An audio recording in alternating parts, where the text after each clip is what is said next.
Good morning. Just got up here at Fort Jefferson. Going to get the boat ready to go. Didn't sleep that great. We had it seems like it's been about 12 knots of wind all night long. So this boat has just been rocking, even in this harbor. So it doesn't give me a lot of confidence for the trip back. I'm going to be going head on into the waves. So I'm going to start a little bit early today in case I have to take it real slow. I want plenty of time to get back to Key West. So I'm going to pack the boat up and we'll see what kind of conditions we get once we get out in the Gulf Stream. Feels similar to yesterday, which is not real encouraging, unfortunately. So I'm going to check the weather forecast on my Garmin inReach one more time, see what they're saying as far as timing on the winds, and we'll get the anchor pulled and on the way. All right, so long Fort Jefferson for now, and the Tortugas. Like I mentioned yesterday, we used 29 gallons getting out here, so that leaves me 53 in the tank to get back, and 53 in the tank to get back. So I feel pretty comfortable with that. Just curious what the waves are going to be like. So everything else looking pretty good here. Touch base once we get out of the park, out in the Gulf Stream. Let's see what kind of conditions we're going to encounter out there. So when I was getting ready to leave the dock yesterday, the wave forecast was 1 to 2 foot wave. Today, Friday morning, it was like 1 to 2 foot wave. Yeah, I think I got that one wrong. Oh, it's going to be a long morning. Oh, at least 3 or 4 hours. I can't go very fast. Hey, speed work. Try to be safe going nice and slow.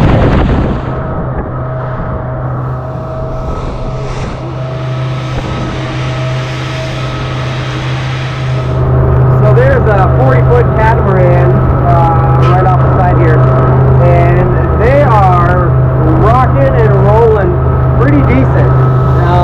Just watching their hull go up and down, and I'm doing about double their speed.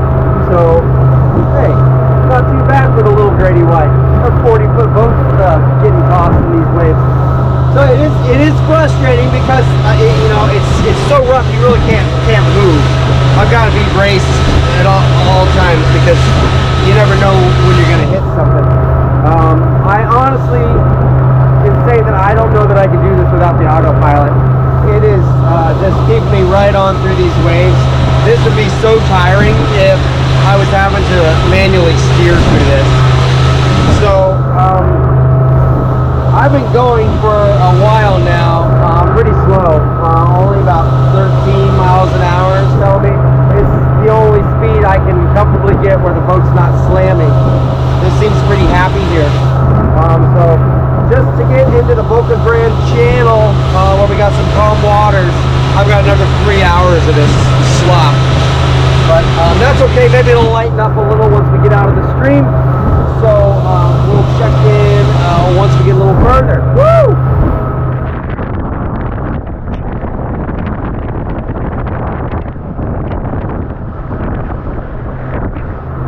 Okay, I just passed Rebecca Shoal.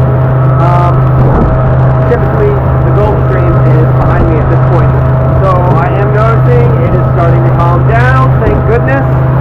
I'll hopefully be able to speed up a little bit more here shortly. But the waves are definitely dying down, so I think we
making its daily run back to the Tortugas. Funny, passed them going out yesterday, and now they're coming back into the Tortugas.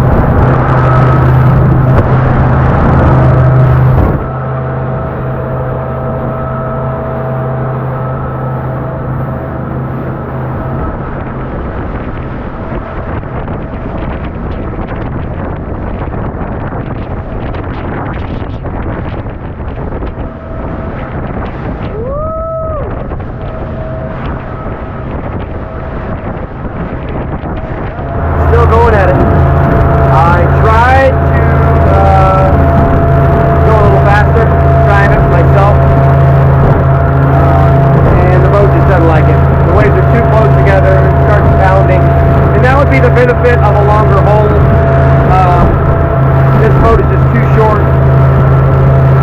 It takes through one wave, and then the other one was coming and slammed right into the bottom of it. So it likes this 12 to 15 miles an hour. I am barely on plane, and that's just where it's happy. I'm going to let it do its thing. So I'm past, I'm down where we're in shallower water, 18 feet, and the Marquesas should hopefully be in view here another 10 miles. So it has calmed down substantially. But again, just the period on these waves is too much.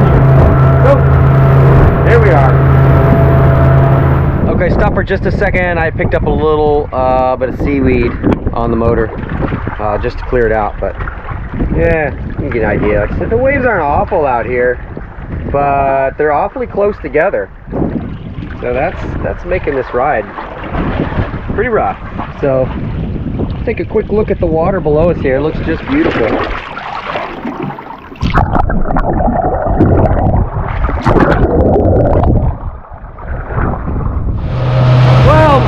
Still here, getting my very first sight of the Marquesas ski just to the distance out front, which is a sweet sight to see after a long passage like this. It's really nice to see land again.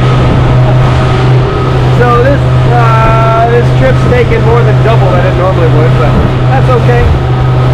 We're safe and relatively dry, and still a beautiful day. So, check in when we get to Boca Grande. It's a nice calm water. Looking forward to that. Oh, okay, land ho. We've got the Marquesas Keys right in front of us. There'll be a little bit of wind noise, but all right. Always great to see land again, and calm down quite a bit.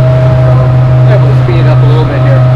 So, check in when we get to Boca Grande.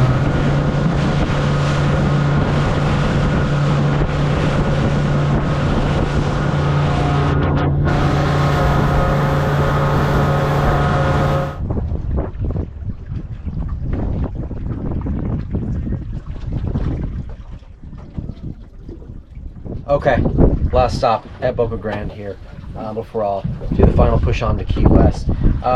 Good trip, learned a few things. One, be prepared for the forecast to be wrong.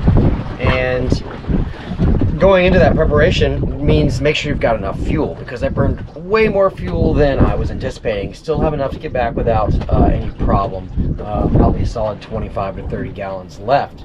But had I done some extra exploration, kind of taking my time going around like I did last time, that could have been real tight on fuel. So the other thing is I gotta make sure I take enough water. I have a little bit left, but I went through water way faster than I thought. I brought several bottled waters, some sodas. I had plenty to drink, and I blew through that, and I think part of that's just being out on the boat, the wind, the sun, and you drink a lot of water. So otherwise, good trip. Really learned a lot about driving the boat in some rough waves. Props again to the Grady-White. This thing is a tank. Did really, really well on this trip. So enjoyed it as always, but I'm going to be enjoyed even more when I tie back up to the slip at Key West and can take a nice nap.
Okay, back at the dock, and I got in a hurry to clean off the boat.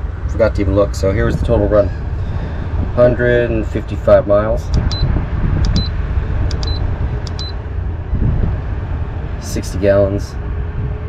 That left me 22 in the tank, so not bad. So we got a little bit less on the mile per gallon running in those waves. So 10 hours of drive time. Okay, made it back home just fine, no issues trailering the boat back home. That was a challenging trip back, crossing back from the Tortugas, but what I kind of learned on this trip is just take it slow, use the autopilot, find that comfortable speed in between the waves, and let the boat do its thing. And ended up, you know, there wasn't a time I felt unsafe. I had all of my safety gear. Really cool thing, I got a Garmin inReach, the little puck. I'll do another video on that. So I was able to text my wife the entire trip, even though there were no cell coverage out there, obviously. So really cool trip. Glad I got to do it, and I hope you like these videos. If you do, please like and subscribe. That helps get the videos showing up in search results on YouTube. They have their algorithm, so the more people that subscribe and like it, the more it's going to show up for other people that want to see you know, some of this content. So thanks again for watching. Hope you enjoy.